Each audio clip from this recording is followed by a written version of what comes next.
একবার এক ছোট্ট মার্টিন পাখি নজরে পড়ল। জঙ্গলের যত বড় বড় গাছ আছে তাদের গায়ে মিসেল্টো নামে এক ধরনের পরগাছা জন্মাতে শুরু করেছে। সে জানতো মিসেল্টো গাছের আঠা দিয়ে মানুষেরা সহজেই পাখিদের ধরে ফেলতে পারে। সে দেখল সামনে এগিয়ে আসছে ভয়ঙ্কর বিপদ। এখনই আমার সকল ভাইয়াদের এ বিষয়ে সাবধান করে দেওয়া উচিত। সে সব পাখিদের সঙ্গে দেখা করে জানালো, জরুরি মিটিং আছে, তোমরা সবাই অবশ্যই এসো কাল।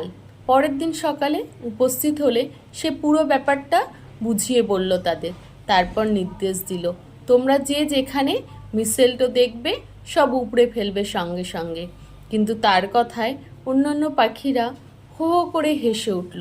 তারা সবাই বলল, বড্ড পাকা হয়েছিস না, আমাদের জ্ঞান দিচ্ছিস, যা ভাগ, নিজের কাজ কর। ছোট্ট মার্টিন দেখল তার কথায় কেউ বিন্দুমাত্র কান দিল না। তখন সে উড়ে গেল গ্রামে। সেখানে লোকের বাড়ি বাড়ি গিয়ে অনুরোধ জানালো তাকে একটু থাকতে দেবার জন্য। অবশেষে এক ব্যক্তির দয়া হলো। সে অনুমতি দিল তার বাড়ির কোণে মার্টিন বাসা বানিয়ে থাকতে পারে। যদি মন চায় সে থেকে যায় সেই বাড়িতেই বাসা বানিয়ে।